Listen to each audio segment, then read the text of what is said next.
Okay. Hello, everybody.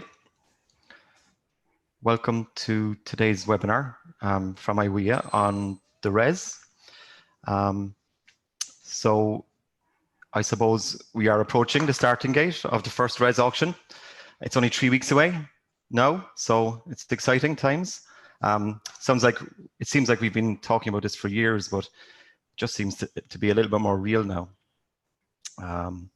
So I'm sure you've all been having some sleepless nights lately, wondering if your financial assumptions are right, or if you've given the right advice to your clients, maybe about complicated issues like the clean energy package. So hopefully we can answer some of these questions for you today and help you have some restless nights ahead for the run into the auction. So I'm delighted today to say that we're joined by some expert panelists on the subject of RESS. So we're joined by Karen Doyle from Ulster Bank. Karen is Relationship Director there. Kevin Maloney, Head of Sales at Siemens Gamesa. Owen Cassidy. Owen is the partner in energy in Mason Hayes Curran. And Noel Cunniff, who's Head of Policy at IWEA. I'm sure you're all very familiar with Noel. And myself, for those that might not know me, my name is David O'Sullivan, and I'm Commercial Manager for Brookfield Renewable Ireland. So just to give you a quick intro into the format that we're thinking of today. So we had a chat over the last couple of days with the panelists, and I suppose at this stage, you all are very familiar with the RESS. There's not much that you probably have to learn about it. And we felt that the best format to go for today would be an interactive session. So we can discuss questions amongst ourselves, the panelists, but also with you, the audience, on what kind of questions you have at this late stage in the approach to RESS. So the format we're going to go with is 5 minutes for each of the panelists, just a short intro to some key thoughts. And then towards the end of the hour, we'll have 25 or so minutes to have a chat and try and answer any questions you might have. So the panelists have been very brave in allowing us to open up the Slido Q&A. So to access Slido, if you just go to slido.com and type in #RESS, it'll bring you into the site for Slido for this particular presentation. And feel free to ask anything on your mind, including any tricky questions you might have for our panelists, and just to keep them on their toes, really. One last thing, just to keep an eye on Slido. If you can see the questions coming in, you might want to upvote them, just to make sure that the most popular and pressing questions are the ones that are highlighted to the panel for us to try and answer for you. Before we go ahead, just a quick note on competition compliance. We are bound by compliance rules, so we won't be talking about anything relating to pricing today. We can't talk about prices generally or for any specific technology either. So I hope that's all okay and clear. And with that, we'll talk us through some lender views on RESS and some other finance considerations. So Karen. Perfect. Thanks, David. Now let's see, just this. Okay. Yeah, thanks, David, and thanks to David and the IWEA team for the invite to speak today. I have to say it's a bit weird having so many virtual visitors to my home office here in Bray, but yeah, it's really brilliant that the technology is sort of allowing us to kind of deliver this presentation in what's a really critical time for the industry. I think we're in sort of a really good opportunity in terms of, I suppose, sustainability as a whole and green. And I suppose with COVID, it's really come into focus in terms of people realizing that the pace of life, the things we're doing have to change together with new government, policy for government and the changes that's going to bring. I think it's a really exciting time for the industry. We had an event last year with Mark Carney, and one thing that really struck me that he said was, the business case and the moral case are colliding, and I think that's so true. And there's a great opportunity to do lots. We're seeing corporate PPAs and other kind of pieces progress in the market. So look, it's a great opportunity and there's a good time. I suppose there are lots of challenges and things that I think are critical, particularly with RESS in mind. So I've 5 minutes, probably 4.5 at this stage left, and I suppose I just wanted to touch on some of them. I mean, the key message for me today is that we really want to get people thinking and engaging around finance, around the challenges that they may have, and picking up the phone and engaging in those conversations early, because it's really critical. Funding and leveraging these projects to make them work is pretty important, and it's a key element, I suppose, of the financial model assumptions. And you know, if you haven't started engaging or talking to funders, then I would really urge you to go and do that. And that's, I suppose, my overarching theme. You know, looking at the financial model assumptions, like I know that developers have been so sort of in the detail in terms of looking at their technology and looking at optimizing their revenues and really focusing a lot of the preparation and attention on that. But I think it's really important to start looking at, you know, how much can you pin down in terms of, you know, pricing for various components of your project. So your turbines, your civil contractor, you know, what's your grid going to cost, and really try and get as much kind of certainty on that as possible. And I know, Kevin, you're going to touch on some of that. You know, considering, is there any FX risk? Are you bringing in sort of turbines or solar panels from a jurisdiction where they're maybe priced in a different currency? That needs to be managed. And the big elephant in the room is, you know, the cost of finance. Have you looked at getting a term sheet? You know, that's maybe not credit approved and not binding. What kind of impact is that going to have on your bid cost? You know, they're all really key questions. And to my knowledge, I don't know of any project that is in a position at the moment where they have RESS financial close achieved. And so I suppose, you know, if you don't have contracts pinned down, it's very difficult, I think, to be able to be bidding with a lot of certainty, and you know, to be able to deliver those items with a successful bid. The second thing I just wanted to touch on was bid bonds, and it's probably been, you know, really at the back of people's minds. But I have been made aware quite recently that EirGrid are not going to be in a position to be accepting cash as in lieu of a bond, and that's probably driven by the fact that you know, the negative rates on deposits at the moment. So within kind of 30 days of a successful bid, you will have to provide 20k, 25k bond per megawatt, and that's something that, you know, you need to start thinking about. Are there corporate facilities that you have already you can use? What kind of security, you know, could you pledge in terms of raising facilities? And I suppose critically, you know, you don't want to be distracted in terms of trying to get a bond raised when you actually want to be getting to project finance close. And so that's just something that potentially post sort of the bid that you might need to turn your attention to. COVID is probably just the really big thing that is quite uncertain.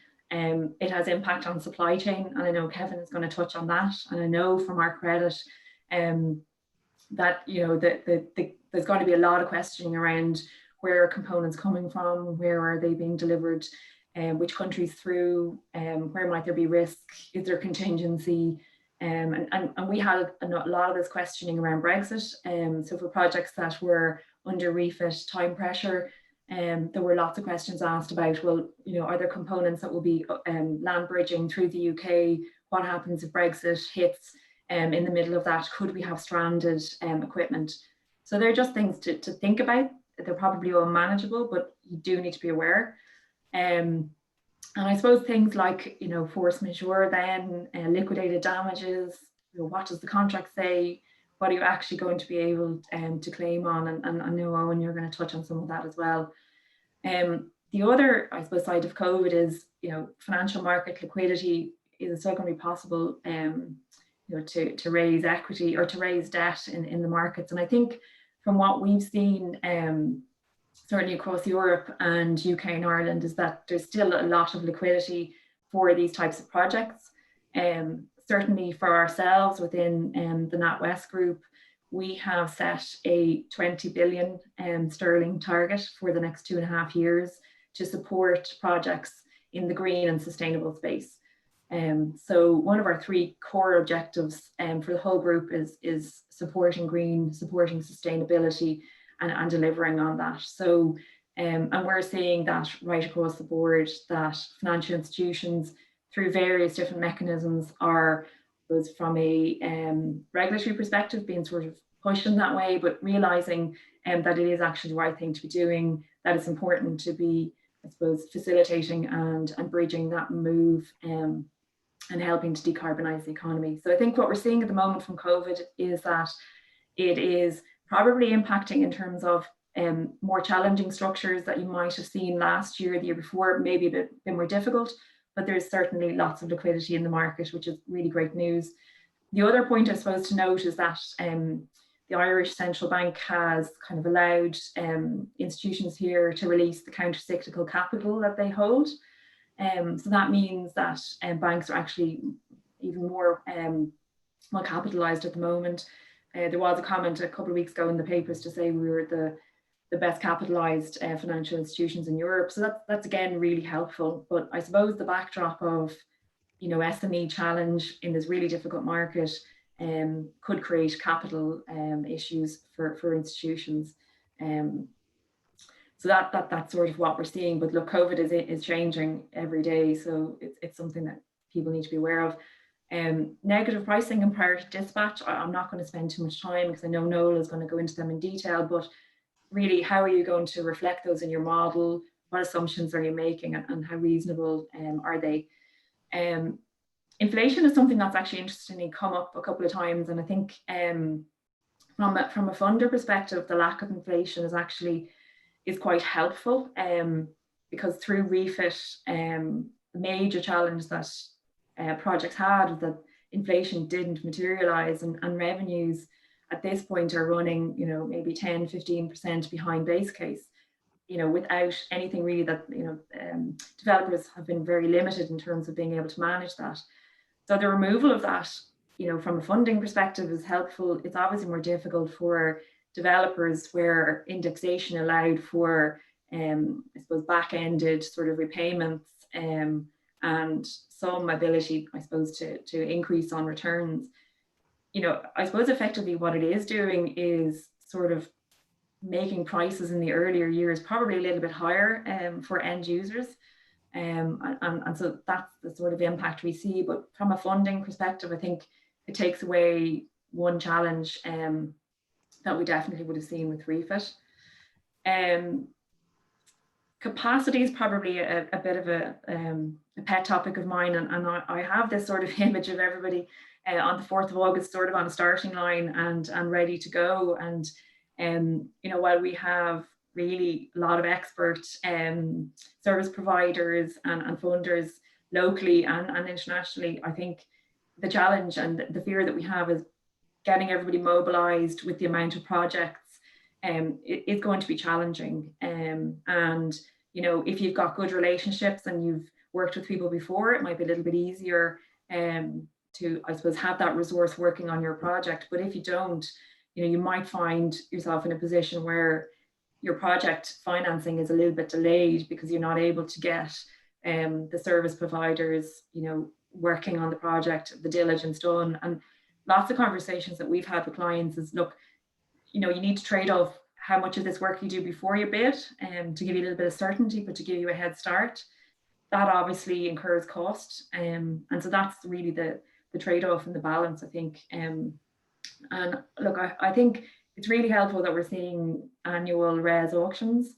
RESS 1 is going to be a learning curve for everybody, and hopefully these sort of issues, particularly on capacity, sort of fade away in RESS 2 and RESS 3. Like we are seeing a trend across our UK and European book where we're seeing far more portfolio type fundings and platform fundings where, you know, you can bring assets in at a later stage, and that is something to consider if you have multiple projects and to try and be efficient in terms of how you manage them. So I suppose the message there is start talking early, see what you know people can deliver for you. The last point I had there was really just the CoD cliff, and this is something I suppose people have seen with both refit and anybody that's been involved in ROCs where they've had sort of investment freeze and grid delay pieces, and having to actually get to that point. And one of the things that's worked really well for us as a financial institution is really just working with the technical advisors to understand the program, understand where the pinch points are, what can be brought forward, what can be mitigated. And an example there, I suppose, is if there's a delay in terms of getting turbines on site, can you put multiple teams and multiple cranes on at the same time to really accelerate that program? So rather than maybe having one team, could you introduce 3? Is there anything in planning that would kind of prevent you doing that? And are you talking to the turbine supply company to see, look, is that possible, and could they deliver that? So that's, it's important that there is a buffer, but it's also important to understand what the key challenges might be, and to be able to have a little bit of time to think through them and to manage them. So really, my message is get talking early. Obviously, there's challenges around what information you can share, but really start thinking about challenges that you may foresee in terms of your build out and how they can be managed and mitigated. Super. Thanks, Karen. I think you raised some really great questions there, Karen, actually. Questions like, COVID and how the industry are going to deal with that is going to be a theme, I think, that we'll talk about over the next hour. And I think there's some interesting questions, and hopefully we can get some discussion going here, because a lot of people on this webinar will be needing to present and explain these risks to their investment committees over the next couple of weeks. So look forward to that. I think it's fortuitous the way we're lining up here, because I think, the questions on force majeure and COVID and the cliff edge, I think Kevin and Owen are well placed to answer everyone's questions on those. And then we can wrap up with Noel answering all of our tricky questions on negative pricing and the clean energy package. And I think we should all be home in time for tea. So just one thing, there's some questions coming in on Slido. We might come to the Slido questions after the panelists are finished talking, if that's okay, and that'll give you some time to just upvote your questions that you like. So with that, and thanks again to Karen, we might pass over to Kevin, and Kevin is going to bring us through some of the timescales associated with project execution and how the supply chain is going to deal with that tricky COVID risk that Karen highlighted.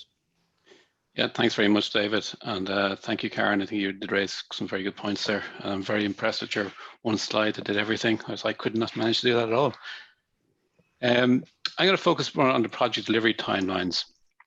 And specifically, just looking at how we break it down over the period of 2023. As Karen mentioned, the next couple of months or 2 quarters are probably going to be very much focused on how we go about the closing, and there's also questions around resources for that you raised.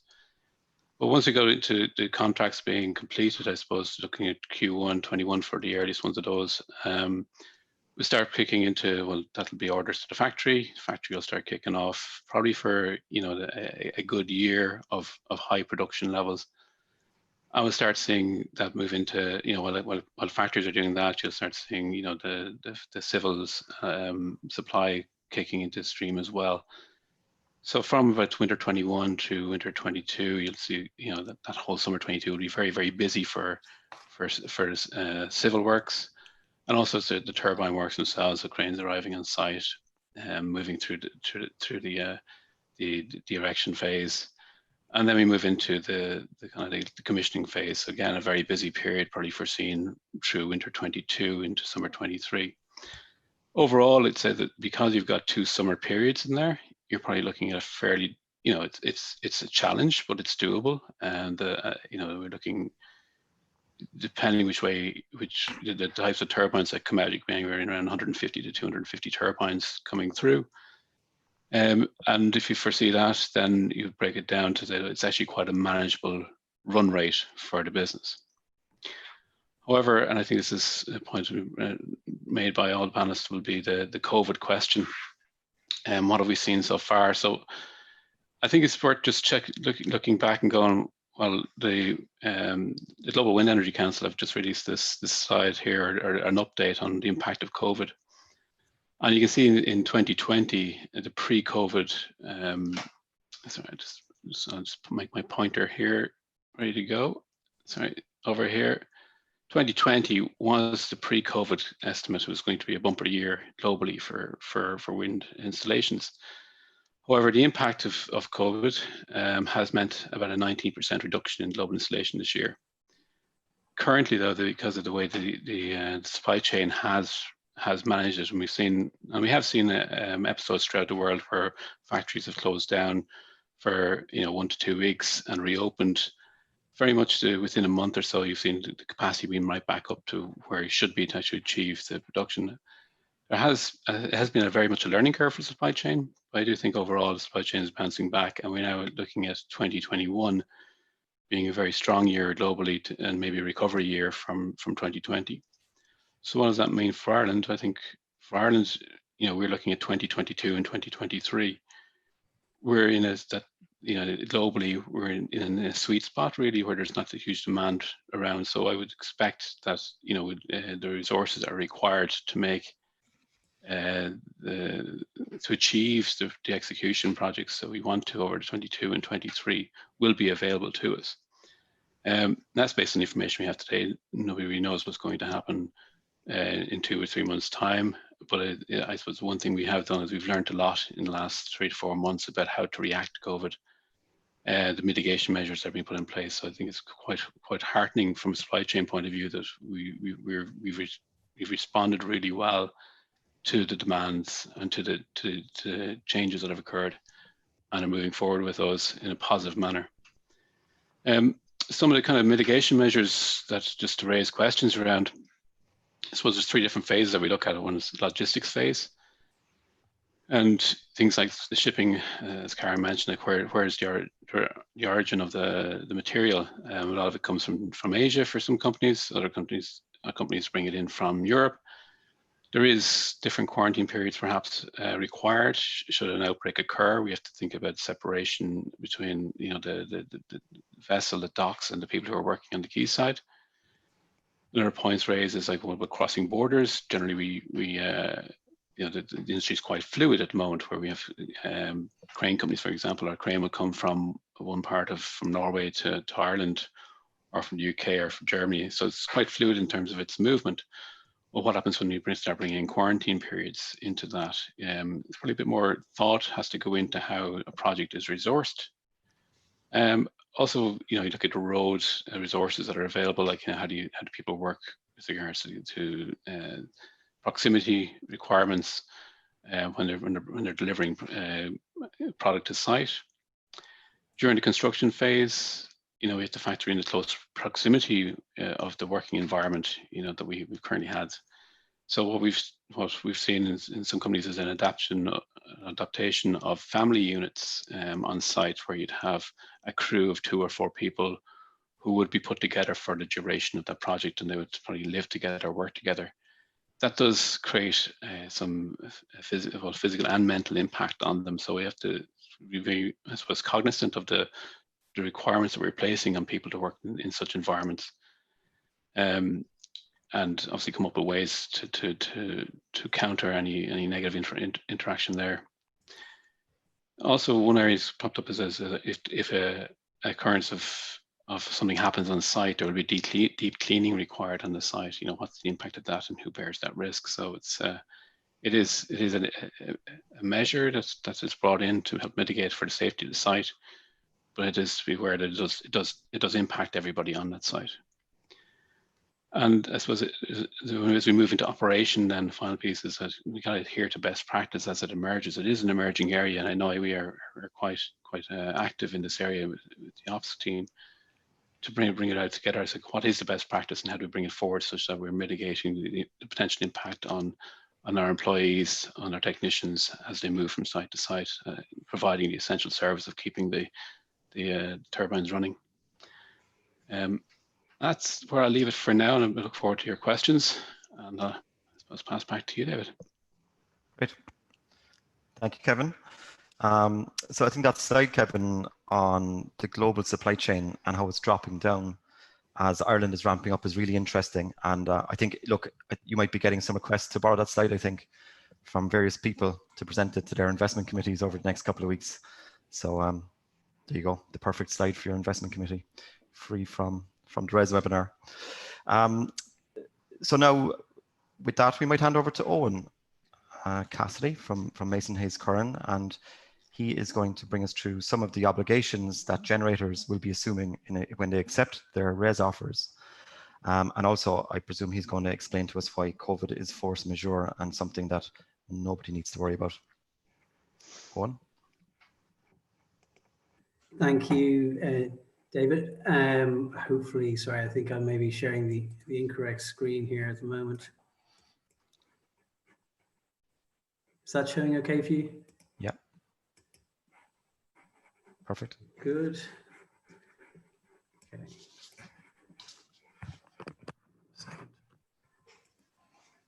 So yeah, thanks. I will be just talking through kind of the steps that people will have to take. Oh, hang on.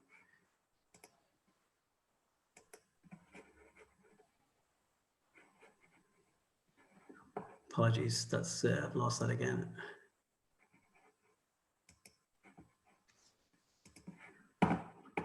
Yeah, sorry, thanks. I'm going to be talking you through this, the steps you'll have to take following, you know, a successful offer in the auction. And as Karen has pointed out, the key first thing is that within 30 working days from the notification of an award, which is currently timetabled for the 25th of September, bidders are going to have to execute an implementation agreement.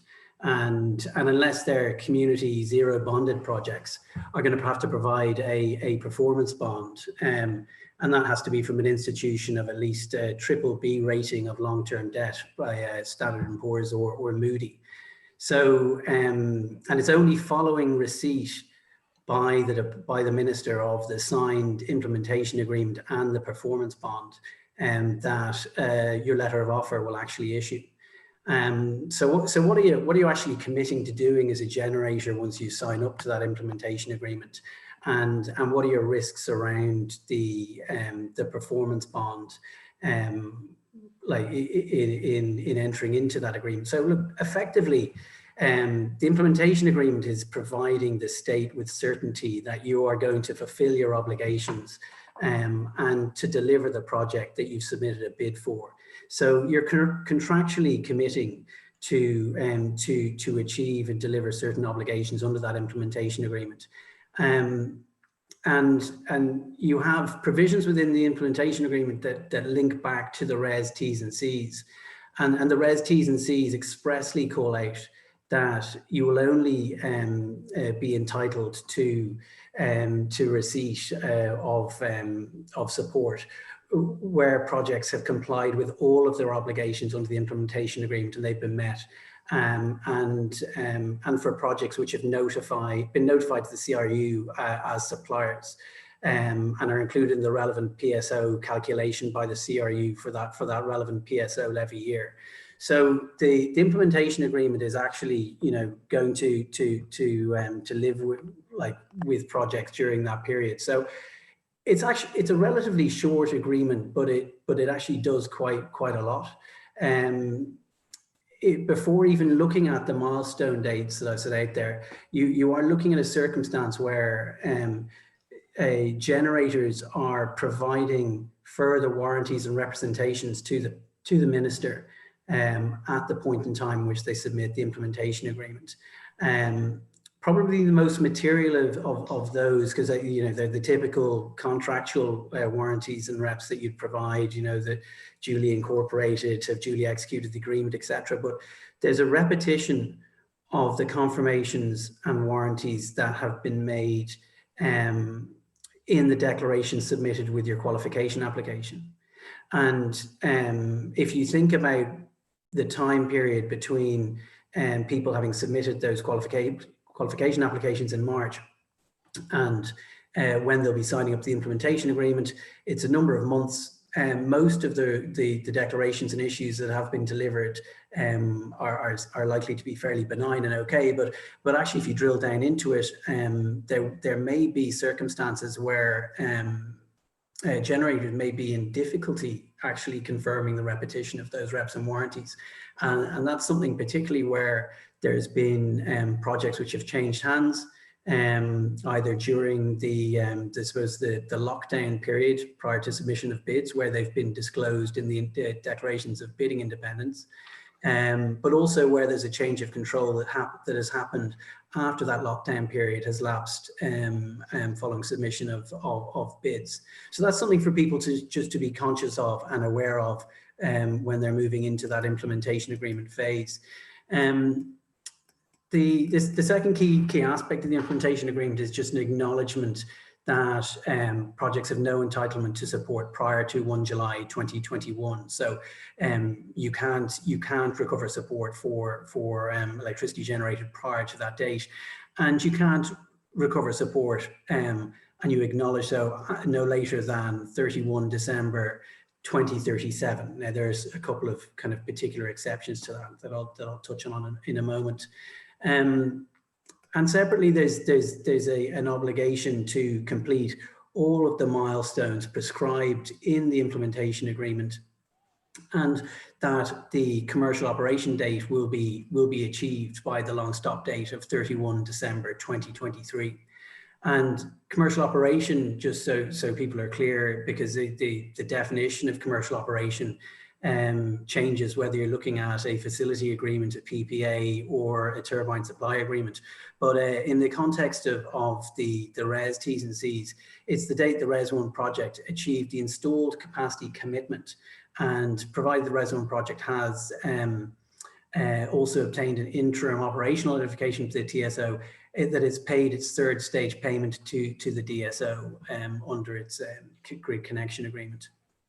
So I've put up on the slide just some of the key milestone dates for people to be aware of, and then it might be just worth stepping through a couple of these and just identifying, what happens if you don't achieve them. The way the implementation agreement is drafted is actually potentially a termination event if you don't achieve these milestone dates, but then in the appendix, there are specific and direct consequences under your performance bond for failure to achieve. So an attempt to terminate in circumstance where there's another remedy available to the minister, wouldn't be successful.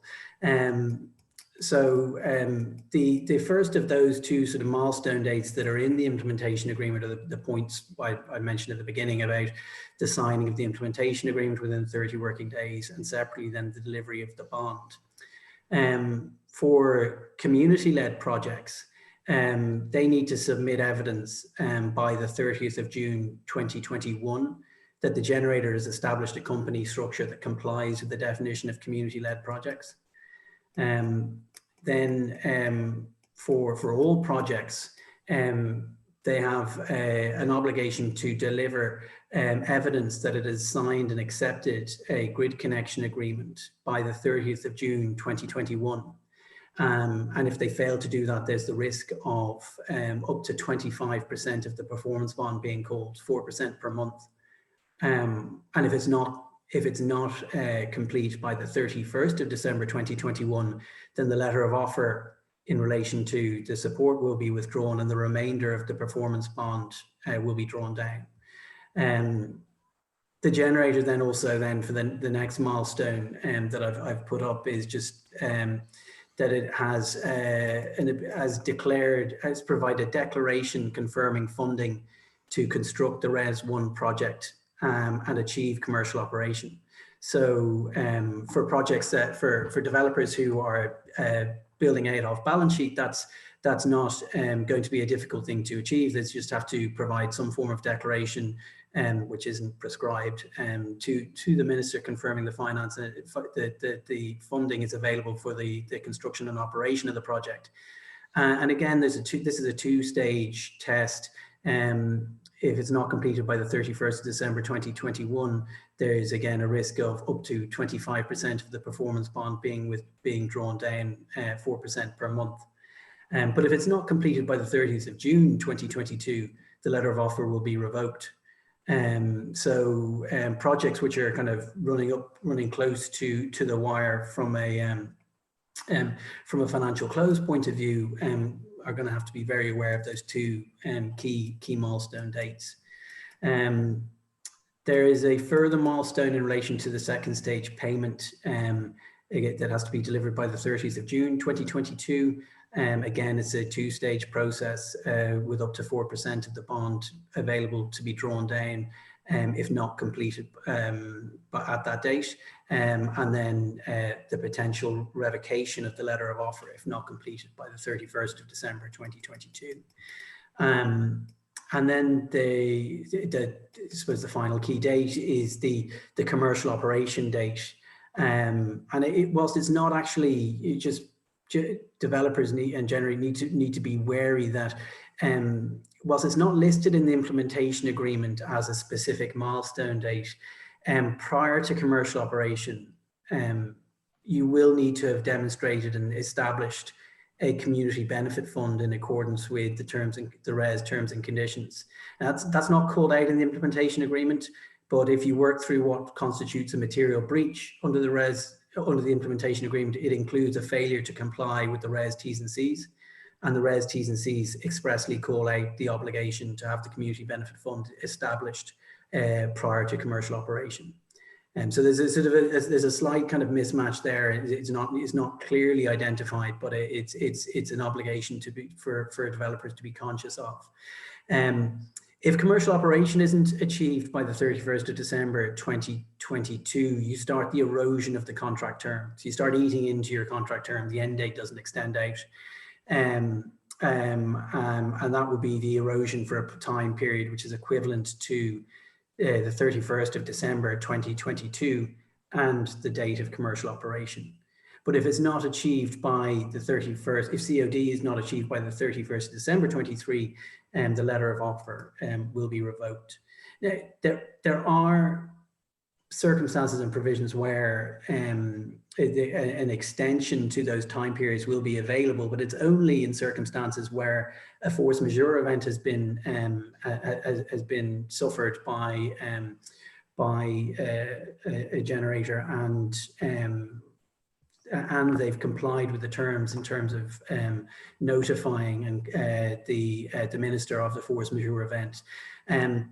The definition, David, of force majeure that you introed on is quite interesting in the context of COVID, because what force majeure is a contractual entitlement. There's no such sort of nebulous concept of force majeure, which isn't expressly provided for in contract. There's a doctrine of frustration, but it's kind of a hard one to prove. So really, when you're talking about force majeure, you are talking about the very clear letter of the law of the contract. And in the implementation agreement, the definition of force majeure is what we would call an exhaustive force majeure definition, in that it identifies the limited circumstances which will be considered force majeure. And those are, events which are beyond the control of either party, could not have been avoided, and which results in a failure of a party to comply and perform with its obligations. And it lists them quite specifically, being acts of terrorists, war declared or undeclared, the sabotage or acts of vandalism, extreme weather. There is a kind of a change of legislation, governmental order type provision that it may be one that the current COVID arrangements or COVID related legislative changes result in an impact of the works where you could potentially claim it, but I wouldn't be so confident on that.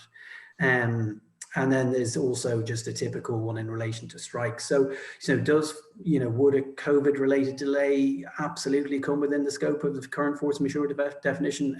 I wouldn't think so.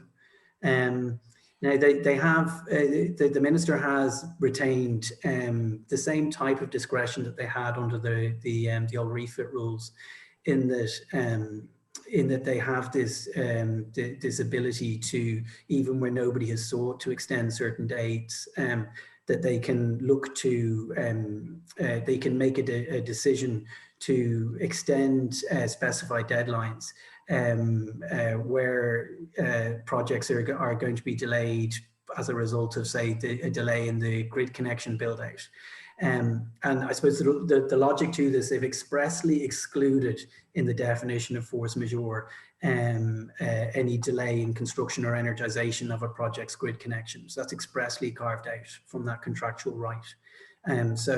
So in terms of grid delays or interference, you're relying entirely on the discretion of the minister, and the minister exercising that discretion in a way which extends out time periods for generators under these agreements. So it's, I mean, maybe that is, you know, if you had another wave and another COVID outbreak, you may look at, you may see the minister making that kind of a determination. But again, it's one that I think, you know, that supply chain issue and the points that Kevin was talking through really come into super sharp focus when you start doing an analysis of a project's ability to deliver on those milestone dates.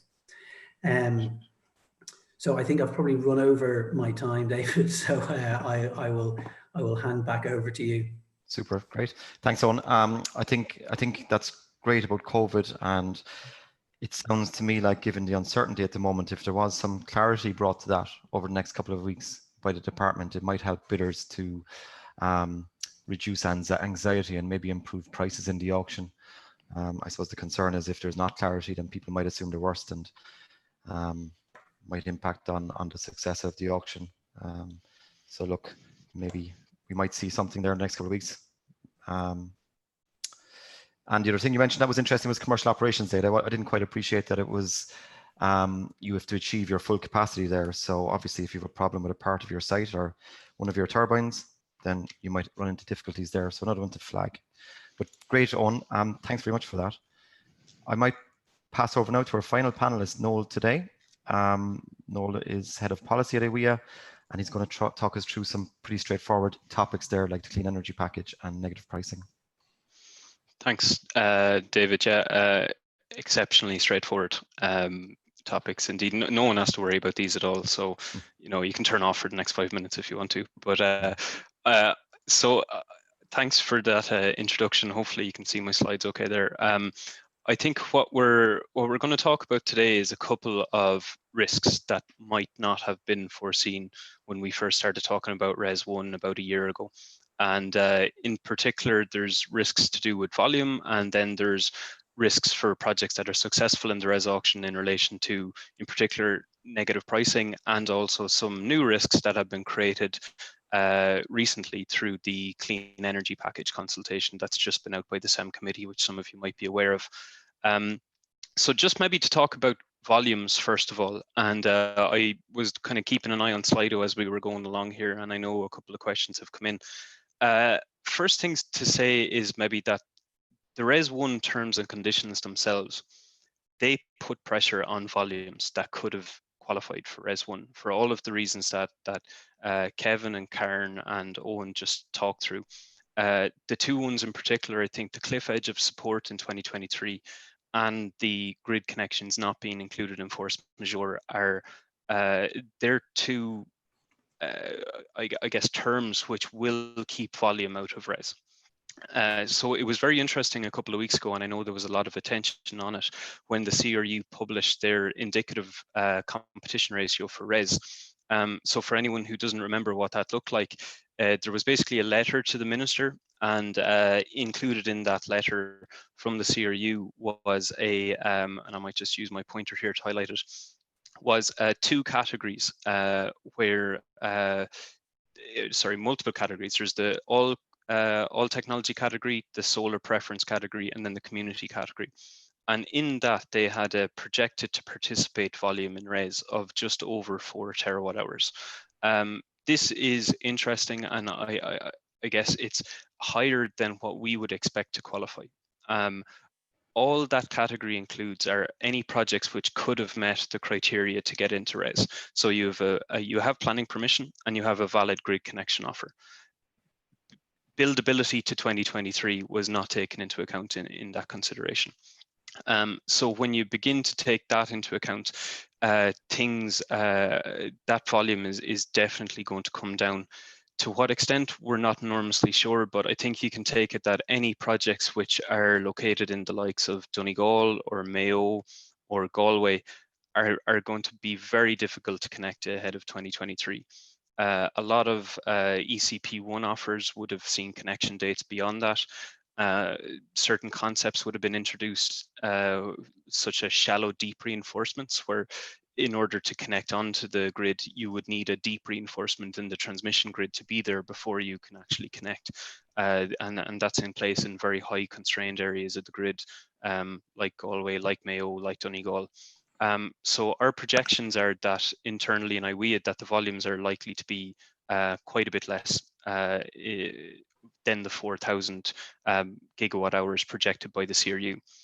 And that then has implications for the overall volume in the auction, and it also has implications for the competition ratio.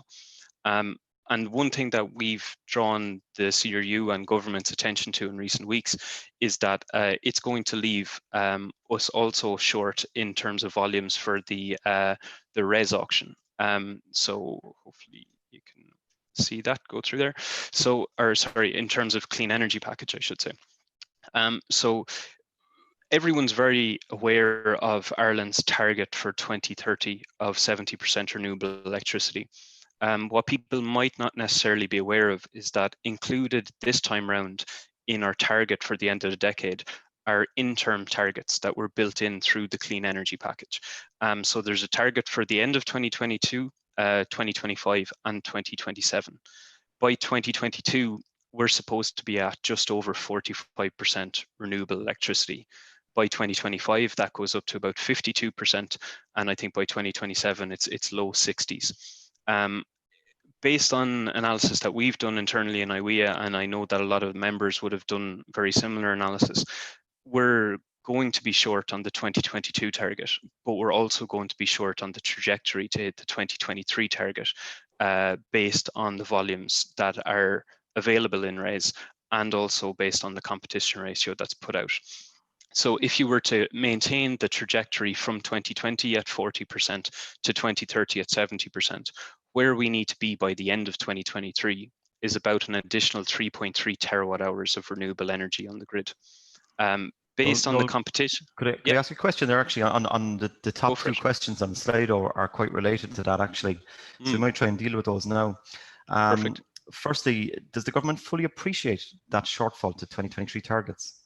Is it understood? Yeah, so like I think it's interesting because the responsibility for the competition ratio doesn't actually lie with the government. It lies with the CRU. And so what the Minister and what the Department of Climate Action have done is they've given a volume for RES 1 based on what they assumed could have participated and what they assumed could have qualified. And they've set the maximum volume at 3 terawatt hours and the lowest volume at 1 terawatt hour. So the government's job in one way is done in that respect.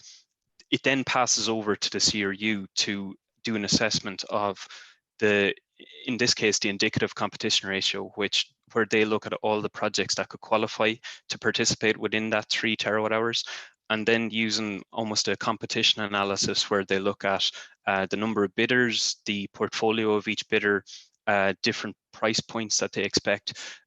They then come out with this representative competition ratio in April, and that will change. So there will be a final competition ratio that will be published in the auction information pack on the 17th of July. So people, about 4 days before bidding opens, people will know the final competition ratio and they'll know the final volumes. And what we've highlighted to the government and to the CRU, and it's been raised by our members, is this gap to the clean energy package is a less than ideal way to start our journey towards 70% and our journey to 2030. And also, I think we'd be quite concerned if the competition ratio were to stay at 2, especially with the volumes that have actually qualified for RESS. So if you take a competition ratio of 2 with the projected volume to participate, you'd get to about 2.1 terawatt hours. Very likely that volume is maybe 20 to 30% lower that's actually qualified. And that's purely based on, I guess, assumptions on projects located in certain parts of the grid and whether or not they might connect before 2023. So I think, I guess if you have projects in Donegal or Mayo in the CRU volume assessment, they may they may not participate in the auction, and if you apply a ratio of 2, then you get a lower clearing volume and a bigger shortfall to your 23 targets. Exactly. Yeah. So even with the ratio of 2 and with the available volume for the auction at 2.1 terawatt hours, we would have been short 1.2 terawatt hours even based on that. And if you were to retain the ratio of 2 and apply it to the volume that actually qualified, that gap just gets much larger. So probably like an appropriate ratio, I think, needs to consider the number of bidders. So there's probably in excess of 50, 60 bidders in RESS across all technologies. There's a lot of small portfolios going in there. There's a few large ones as well. So I'd be surprised if the ratio were to stay at 2. I think you'll have a very competitive auction at a lower ratio. I hope to see it go down to maybe 1.4 or lower. We've done a bit of an assessment of different competition ratios in auctions recently around Europe, and a ratio of 1.2, 1.3 is very commonplace. And given that the RESS auctions are hopefully going to be annual from now on, having a competition ratio of 2, there could be issues with projects not being able to participate in other auctions because maybe planning permissions expiring, ECP1 offers are expiring. So I'd hope to see that come down for the final auction. Great. And just 2 questions for you, Noel, before we move on. On this, right? Firstly, will there be a final competition ratio published in the next couple of weeks? And secondly, is there room for maneuver for volumes post-auction as well? Yeah, so there will be a final competition ratio, so that'll be published in the auction information pack, as it's been called. So I think on EirGrid's RES1 timeline, which you can find on the EirGrid website, that's going to be published at 5 p.m. or before 5 p.m. on the 17th of July. So we expect bids to open on the 21st of July. So people will have quite a tight turnaround, to be honest, in terms of the final competition ratio. And that's likely to be by design so that people don't have an enormous amount of time to consider the impact of the ratio on pricing, and people are almost incentivized to go in there at the lowest price possible without taking into account any gaps that you might find because the competition ratio is higher or lower than you expect. And then in terms of final volumes, there is a term in the RESS terms and conditions that allows some fluctuation on final volumes. So how that would work is when the competition ratio is set, if I take the CRU's example where there's 2.1 terawatt hours procured in RES 1, once that volume is procured, they'll then look at projects that come in within 5% of the strike price, and they'll accept an additional volume on top that comes within that. So there is movement there on the 2.1, and there is movement there as long as price is very tight on that final volume number. So I'd encourage again everybody to just make sure you know your terms and conditions back to front before you go talking to Karen. Super. Thanks, Noel. Yeah. So so that's one aspect that people are considering, and it's certainly an unknown there at the moment. And just the other 1 or 2 unknowns that I'd like to talk to today is about, in the first instance, negative pricing, and then in the second instance, a new concept that the industry has really begun to pay attention to in the last few months called energy balancing. So these are unknowns in the RES auction for anyone that's entering. The amount of time that you spend in negative price hours, or the amount of dispatch down that you have in general is a concern, but then the volume of dispatch down for energy balancing is of a particular concern because there's no compensation for that, and it does rely on bidders and participants to manage their positions in the market. And I'll explain that in a little more detail now. Just on negative pricing in the first instance, unfortunately, I'd say everyone's very familiar with this term and condition in the RES T's and C's, which states that there is no protection for negative price hours. This was something that came out in the initial consultation, and we'd hoped it would change. We had seen protection offered in recent auctions in Germany and in the UK, where they offered 6-hour protection on negative prices, and then after that you're exposed. But I think the direction of travel, not just in RES, but in other auctions, is that negative pricing likely won't be protected in future. And it seems to be a message coming down from the European Commission to try and remove that protection. What does this mean for people bidding into the RESS auction? Well, find out next week, because next week we're actually going to be running a webinar in collaboration with Green Tech SkillNet. IWEA and Green Tech SkillNet have procured the services of industry consultants Baringa to carry out negative price analysis, looking at spot years from 2025 to 2030 to 2035. And we'll be looking at a number of different scenarios for how the system might behave in those times and what it might mean for the error bands on negative prices. So that webinar will be next Thursday, and we'll begin advertising later this week through Green Tech SkillNet, and it'll be open to anybody that wants to join. Then in terms of, I guess, the clean energy package and energy balancing, and also to do with negative pricing, one thing that is going to be critical for RESS projects is they need the ability to get out of negative price hours. And currently, if you're priority dispatch, you have no mechanism to control your availability or your price in the market. The market just runs you regardless of what the price is. And for refit projects, and to some extent for ROCs projects, that's fine, because you're going to get your support regardless. But that is not okay for a RESS project. You're exposed to negative prices. You're going to have to pay to generate. You're not going to get a support during those times. So the market is going to need to change in order for you to be able to participate in the market. And one quite large consultation on this topic just recently completed last week. And it came out from the SEM committee, and in the slides that will circulate after this, these two documents are clickable, one from the SEM committee on the actual consultation, and then one which is the IWEA and NIREG response.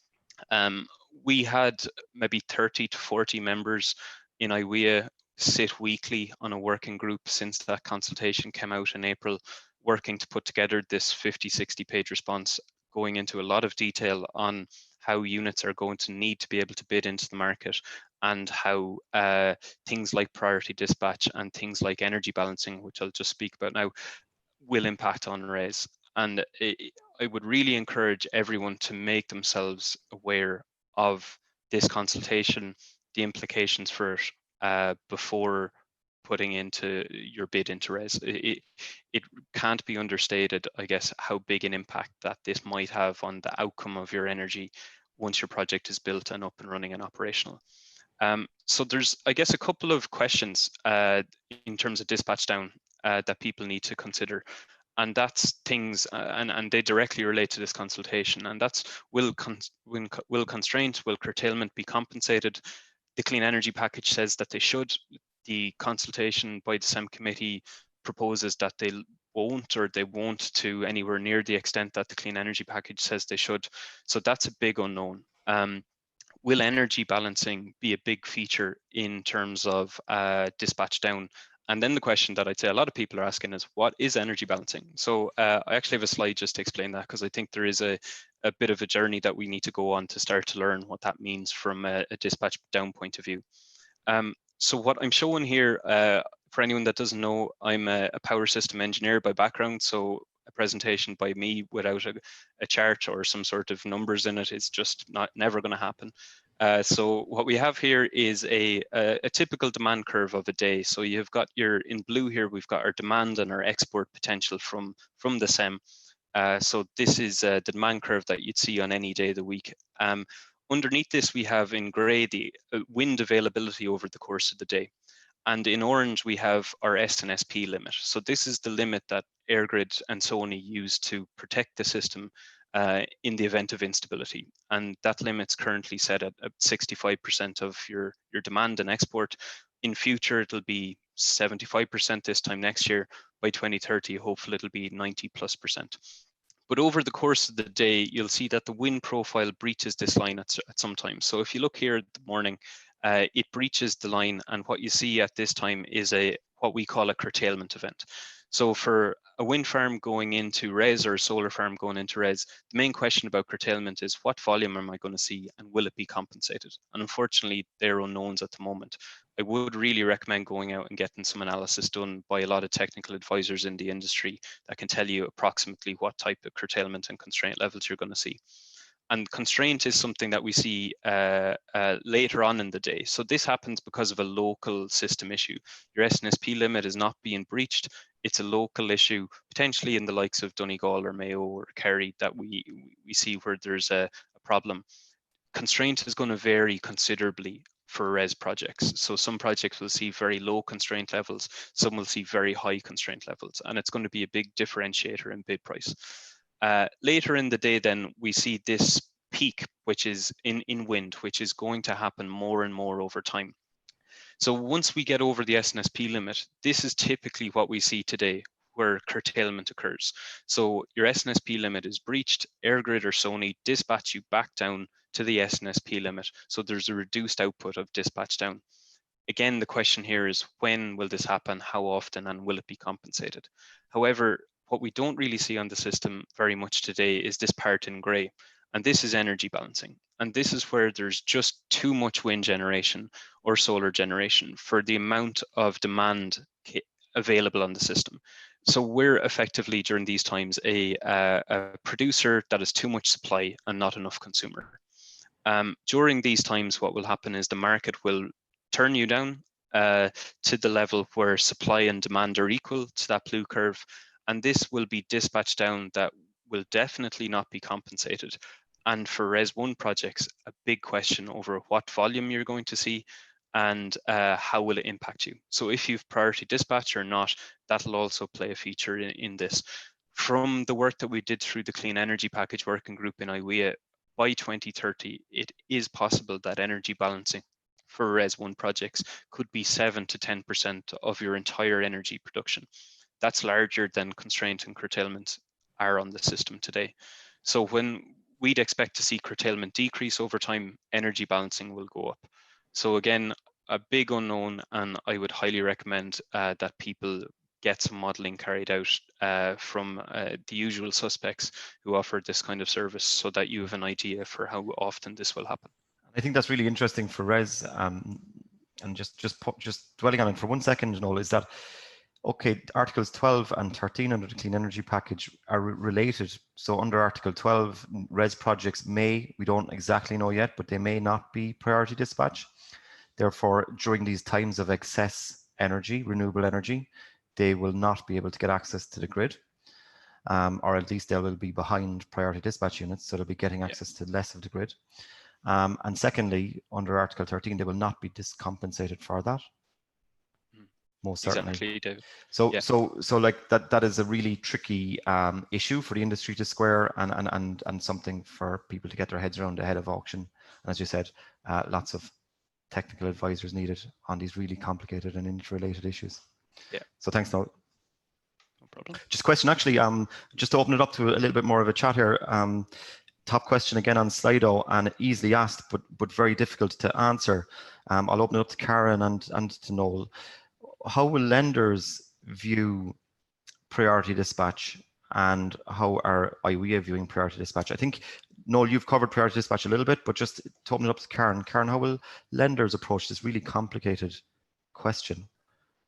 Yeah, look, I think Noel has probably kind of touched on it. Like as lenders, like we are not, with the exception maybe of a couple of competitors, we're not engineers. You know, we're not the experts in terms of the modeling. So we do rely very much on the usual suspects I'm not going to name here now, but so we're very much kind of relying on where is sort of the outcome in terms of what's going to be paid for, and what can you stand over from a modeling perspective. And I suppose if there is sort of the uncertainty around whether some of these events will be compensated or not, then I think, you know, the prudent approach is to run two sensitivities to show, look, this is what it looks like if we're paid, and this is what it looks like if we're not. And you need to look at the variance and see, you know, how much that's, you know, can the project actually withstand that or not?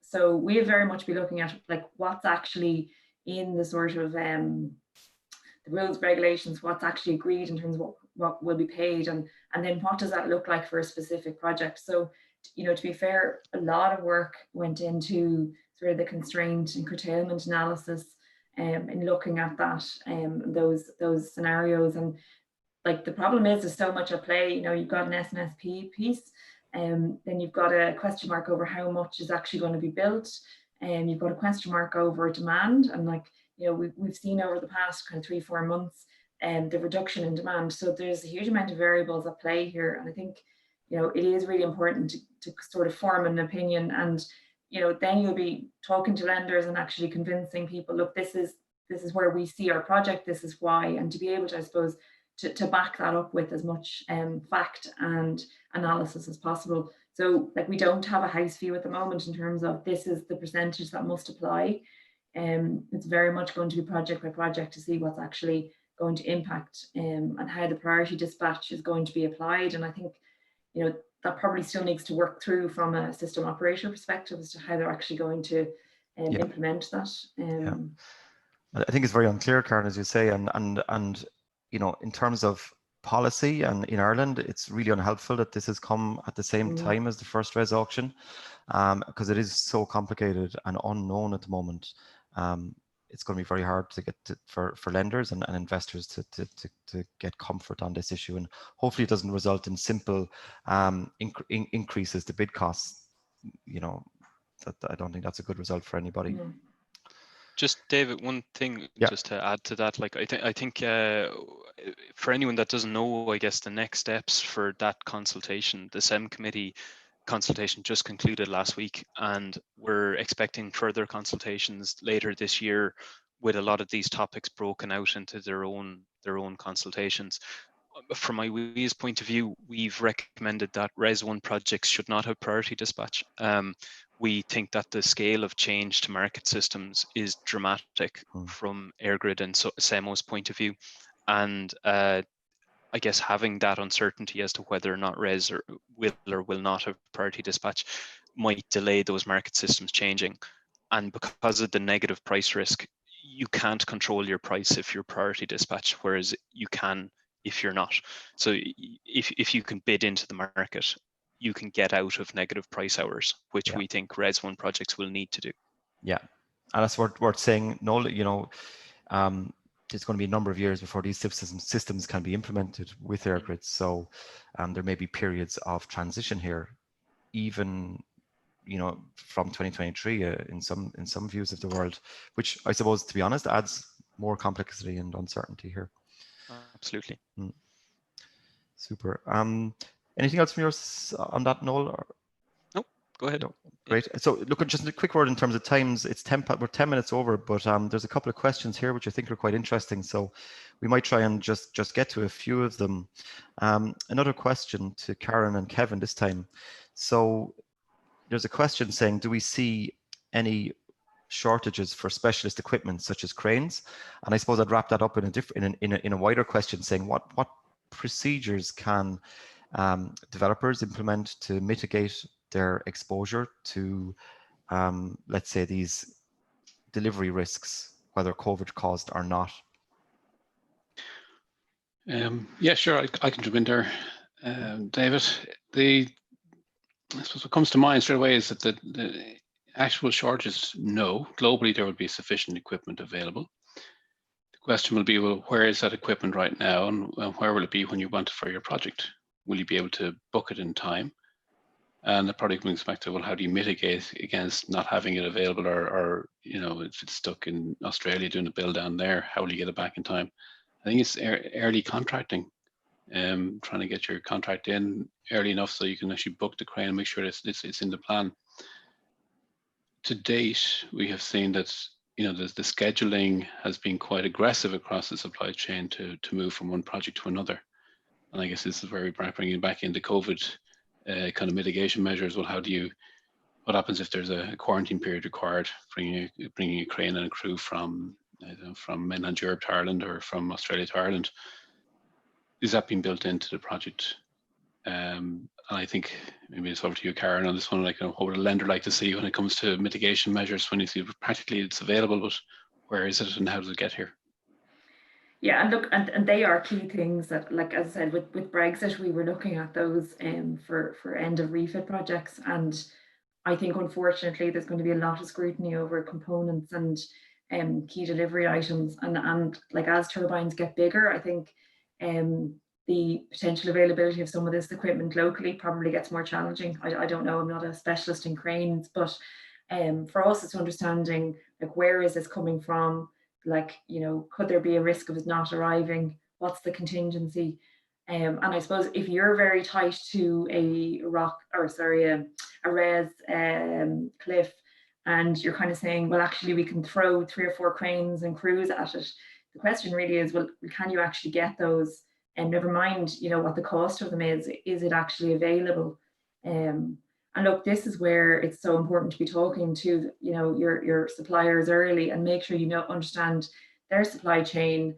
Maybe you need to pay a little bit more to kind of secure bookings earlier and to give yourself sort of room. And I suppose I do wonder, does that sort of start to play into the numbers of projects that actually decide to, you know, to bid in Res 1, or do they sort of stand back and say, you know what, it's too tight, and COVID overlay makes this really challenging. So look, we would be very heavily sort of reliant on TAs in these scenarios to work with us on the supply chain and understand the pinch points and where everything's coming from. And unfortunately, like, project finance is quite invasive. I think it's going to get more invasive in terms of asking lots of these questions about ports that are being used, where things are transferring from, and looking to see, you know, is there a potential of lockdown in areas that could impact you? Look, I think it's helpful that, you know, Owen, you're saying there's potential for, you know, for some COVID sort of relief in terms of time. Like that's critical. But like, if we don't know that before financial close, you mightn't get there. No, and I think it's important to point out the specific ministerial discretion. You talk specifically around delays to the construction of grid rather than supply chain. It may be that, you know, the force majeure provisions would kick in those circumstances, but as I said before, I wouldn't be super confident in that.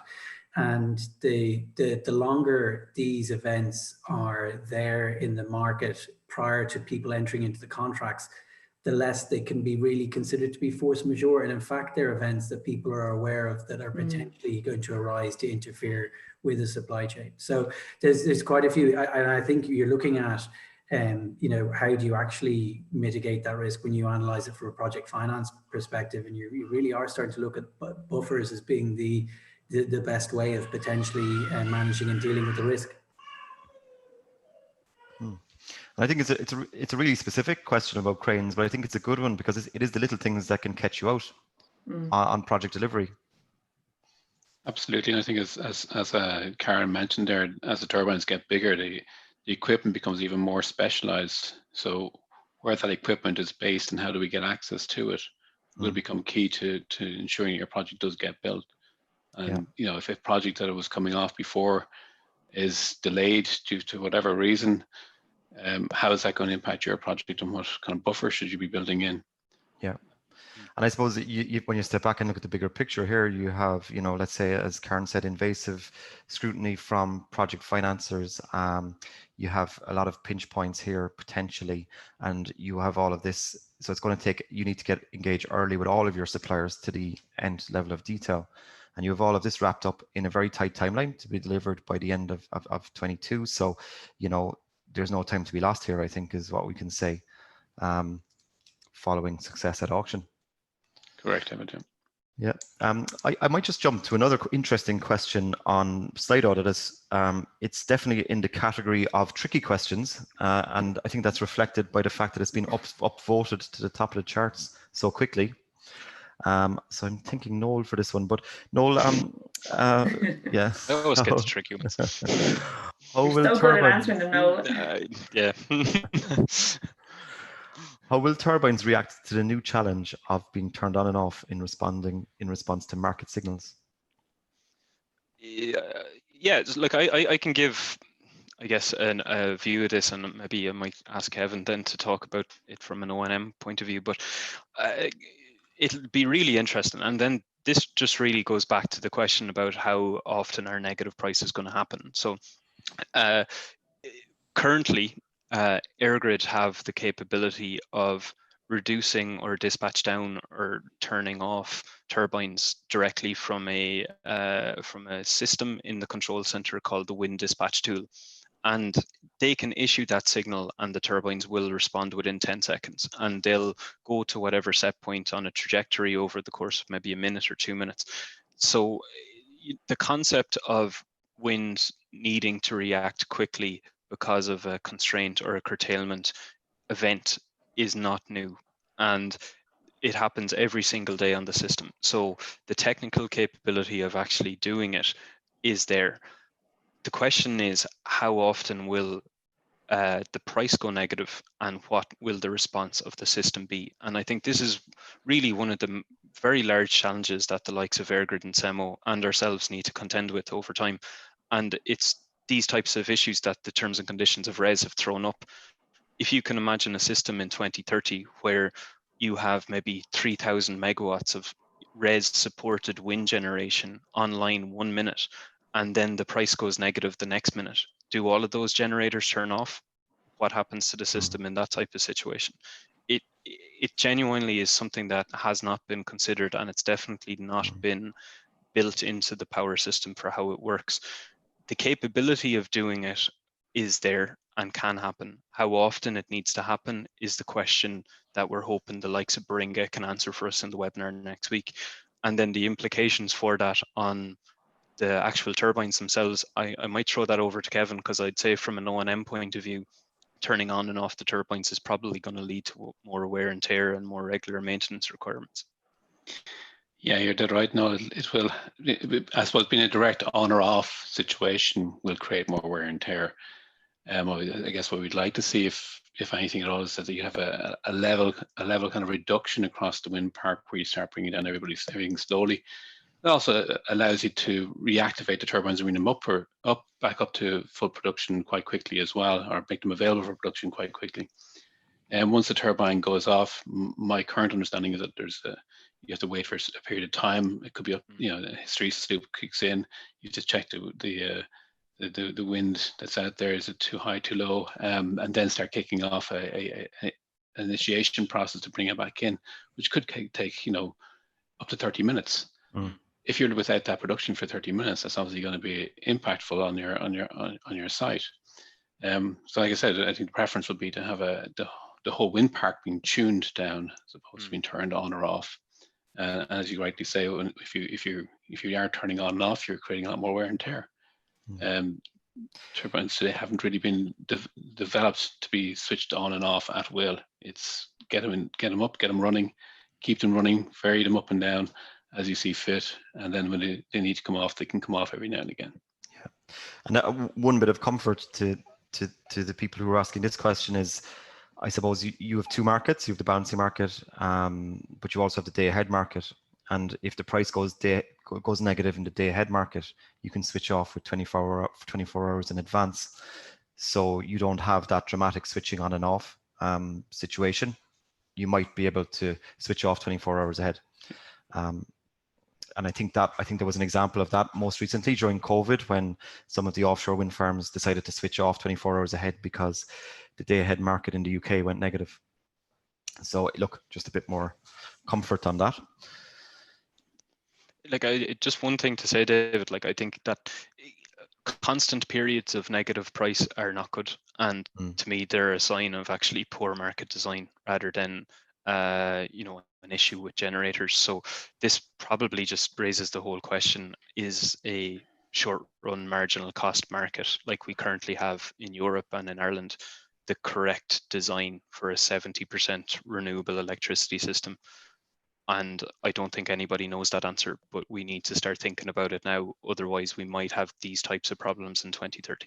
Yeah, I think Ireland is very much the canary in the gold mine for these types of issues.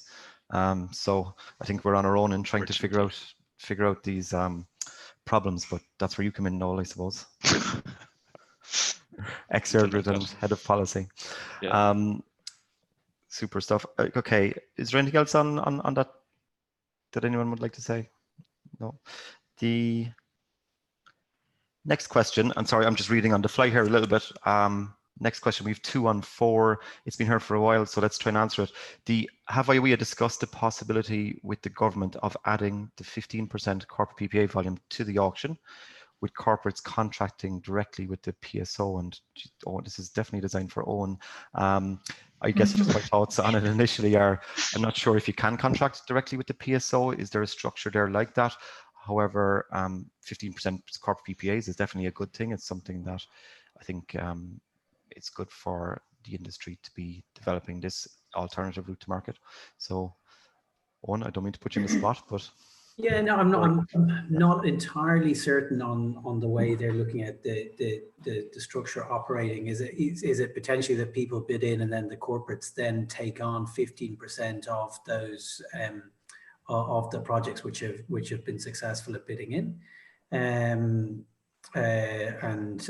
have some form of contractual. I'm not sure, Noel. I don't know if you have a view on that in terms of what you're getting at. Yeah, well, I'm not. I think maybe what they're getting at is that in the climate action plan, there's been 15% of our 70% RESI target reserved for corporate PPAs, and maybe that whoever asked the question is thinking that that might not be filled, and would they instead move that volume into increased RES auction volumes? In terms of directly contracting with the PSO, I don't think there is a current capability of that happening. If anything, that's just, that would be the equivalent of corporates paying the PSO levy, which they actually already do through corporate PPAs, as well as just day-to-day electricity generation and demand. Sorry, Ewan, go ahead. Oh no, I was just going to. I mean, like if it's the case that you had it effectively as an additional backstop, that the state picked up the most competitive projects, and then the next 15% were available to corporate PPAs to potentially, become the purchaser of that power. Like, it's possibly an idea. I would say IWEA is actively looking at, and did some work last year on policies to support corporate PPAs, and hopefully now that RESS is out of the way, it's something that we can progress a bit further. So there are some active discussions within IWEA on the best policies to support corporate PPAs, I would say, if that's the basis for the question. Yeah, and maybe just to also note, like in the new program for government, there is a lot of positive things around public procurement, which are almost, it's not written as corporate PPAs, but it looks like a corporate PPA, where you might see the public service procuring energy directly through corporate PPA-like contracts. So I wouldn't write off the 15% corporate PPA volume target just yet. And maybe just so people are aware, there is a climate action plan action to kickstart this 15% corporate PPA. Baringa were contracted with the SEI and the department to produce a report on that. I understand it's coming out for consultation at some point this summer, and we'll get a view of the government's roadmap for how they're going to kickstart that 15% corporate PPA market. Yeah, I think just shooting from the hip. I mean, I think in the truest form of a corporate PPA, like looking at private wire direct power arrangements, that is probably the quickest way in which, if you could relax the regulatory restraints around that, it's probably the quickest way in which you could achieve that kind of penetration. Yeah. Yeah. Very good. The next question, Owen, it sounds like something that you touched on when you were talking, is there significant potential that most projects will miss their required COD? Sorry, Owen, I thought that was related to the definition of COD. It's more a question on just program. Do we think that there's a lot of projects that will miss their COD date, or at risk of missing their COD date? Depends how aggressive they're going to be in terms of, do they put the bid in knowing that they're very tight to the wire, or do people say, I'm going to step back and wait for RESS 2? I think that's an appetite kind of question for developers to see, are you quite risk averse, or do you think you'll go for it? And there's a lot of things at play here. I don't think you could actually pinpoint, but certainly some of the the pieces we've talked about today, which are new in terms of some of the COVID and supply chain risks, they are very difficult to pin down. And if you're very tight to the wire anyway, I don't know, do you risk being successful and not being able to deliver, and the potential future impacts of that? I suppose it'd be an interesting situation for the government to be in if there is an announcement to relax certain of the deadline dates after the date for which people have determined whether or not they're going to proceed to bid. Yeah, I think that's a great point, Owen. Yeah. And what that means for those projects which have made that decision, like Karen is mentioning, that look, we'll rely on the statement by the government that they're going to be rolling out an annual RESS auction, and we're going to go into RESS 2. We're not going to go for RESS 1. Then all of a sudden there's a relaxation on the program dates, and they could have delivered those dates. You have the potential for the process to potentially be legally challenged, even though they've telegraphed within the T's and C's that this is something that they might do. Sorry, I think that's a real risk on our, that's a real thing to think about. Are you potentially opening to legal challenge if you have either priced in, your program based on no relaxation, and then a relaxation comes in, or have you actually not even participated in the auction? Very pertinent questions there, I think, to consider for the department and for industry. I think if you take out the word significant and most from the question, it probably becomes like, well, that becomes a developer risk type of question, as Karen pointed out. Yeah. And I just say as well, like if you were to include all of the projects that were eligible to participate in RESS, and if they all actually went in there, then I'd say yes, there is significant potential because of those projects located in parts of the grid that can't connect before 2023. But I think we'll see maybe when the volumes actually are published that a lot of those projects probably haven't gone in as a result of everything that we've discussed today. Yeah, great. Moving on to the next question, and it's got 4 votes as well.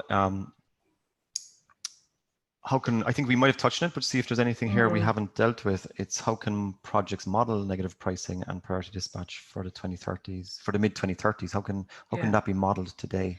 Like that, I think that's really challenging, and I think you've got to look at a range of scenarios, both positive and negative, and see how they play out for your project, and see which of the scenarios will actually blow you out of the water, and which can you survive. I mean, the DS3 point is good. Like, are there opportunities in terms of additional revenue streams? Can you look at storage? Is there there's obviously a cost implication there, but does that help? But there's definitely a lot of kind of technical configuration points there, and there is a little bit of a finger in the air, because like nobody knows what volumes are going to come through in each of the auctions. I mean, we have a trajectory, but like, can we deliver on that? What happens if there's a lot of offshore wind that comes in and blows that up higher, and what impact does that have? I think it's really difficult, and like I've said to a few customers, I'm very glad I'm not sitting in a developer seat at the moment trying to whack-a-mole on so many of these things and come up with one figure to submit next month. I think it's really difficult. Yeah. And that's why I'm not sitting in the developer seat, I think. And not to mention interconnectors as well, which are fundamental to keeping negative pricing exactly low and priority dispatch reasonably okay. If there's any delay on those, then I think there's a massive risk swing factor there. Yeah. One element of the question there, David, that I think is interesting is just what's our electricity mix in the mid 2030s. And I'm a big fan of kind of throwing this out because I think it will be policy, or it needs to be policy. If we look at where the energy system as a whole is ultimately going to, by 2050, we're going to be a zero or negative emission economy. And the economy means electricity, heat, transport, agriculture, everything. And I think a lot of studies and a lot of academic analysis would show to get to that by 2050, we need to have a completely decarbonized power system by 2040 in order to use the electricity to decarbonize the heating, transport, agricultural sectors and give it a 10-year lead time. Working backwards from that, if we've got a 70% target in 2030, we're likely to have, say, a 100% target by 2035, which might still have some carbon in the system, and then give ourselves 5 years to remove carbon from the system, either through CCS or through hydrogen generation. But I think by 2040, which is within the lifetime of RESS projects, maybe not within the contract timeframe, but certainly within the actual build timeframe, you're looking at a system which is 100% decarbonized, and very likely based on the program for government, which we've I suppose the swings. Absolutely, and we're looking at maybe by 2030 at least one fundamental market redesign, I would say. So negative prices mightn't even exist as a concept in that market redesign. And then the other thing I was going to say is that if you look at the program for government, we've seen a target increase in the program for government from 3.5 gigawatts of offshore to 5 gigawatts. We've also seen a huge acknowledgement of the export potential for Ireland, with a lot of sentiment in there that they're going to try and get the West Coast floating offshore wind up and running maybe for the start of the next decade. I think they referenced 30% or 30 gigawatts of that potential. So by 2035, 2040, our market will be utterly different. So yeah, good luck estimating those things, as Karen said. Great. And look, just in the interest of time, I think we're running a good half an hour over. I think it was interesting, but I might bring it back to one last question, and to any anoraks on the panel who are keeping a keen eye on government developments. What would be your 2 or 3 sentences on the impact of the program for government on RESS, and in particular RESS 1? I think as Noel said there, it's been quite positive straight away in the program for government. We've gone from 3.5 gigs of offshore to a commitment for 5 gigs by 2030. I personally think that there'd probably be a push for the longer term targets to be brought in. 2040, 2050, we'll probably see a good imprint of what we expect from Ireland to get, and that would be down to the green involvement in this coalition.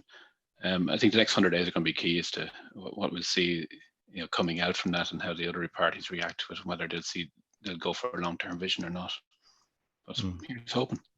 Yeah, just to echo that, like, I think the super positive that it says explicitly in there there'll be annual RESS auctions in the program for government, which is great. It says the first offshore auction, which is likely to be maybe a mix of onshore and offshore through a preference category, is 2021, which is fantastic.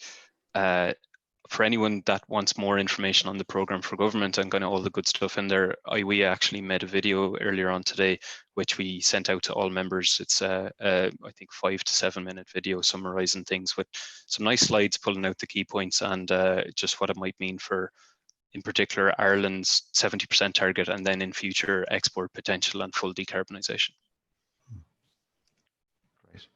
I might just add in there that the EU influence, I think, is probably is greater. I think the taxonomy piece is really sort of pointing, for particularly like financial institutions, larger corporates, in a direction where they're having to be kind of more accountable for how they actually trade and what they do.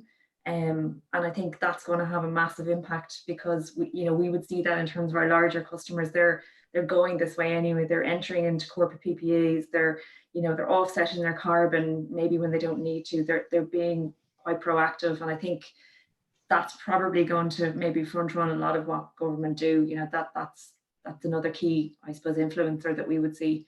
And look, the fact that the EU are saying, look, COVID recovery has got to be green led, and I think that's really critically important. And it creates lots of opportunities for this industry and the wider kind of in industries that support. Yeah, and how would you describe it today, Karen? On our chat earlier, you said, was it policy and something, or colliding policy and the business and the moral case colliding? It's, I can't take credit. It's Mark Carney's kind of a quote, but I did think it was really kind of apt, and we are definitely seeing larger corporates and more responsible companies saying, look, do you know what, this actually makes financial sense. I don't need the government to bring something in. This actually now makes financial sense to make these changes in my business to be more sustainable in terms of my cost base and in terms of my environmental impact. And I think that's probably the greatest change that we're going to see. Yeah, I think, and as well, I think what we've seen in terms of the amount of new policy that has come out over the last 18 months, and just about 24 months since Minister Bruton was the Minister for the Department of Climate Action. What a change that can make from a policy point of view, where you've got someone focused on the sector that's willing to make decisions fast and drive to drive the department in the right direction. And the program for government is it's a green program for government across all of the different ministerial functions, and it's going to be nothing but positive for the sector, and also just the government itself providing that period of certainty for investment. I think is going to mean a sea change for the sector. I think you hit an interesting point there, Onan, on Minister Bruton. I think he came in and really changed the direction of the RESS from an outside perspective, anyway, at least.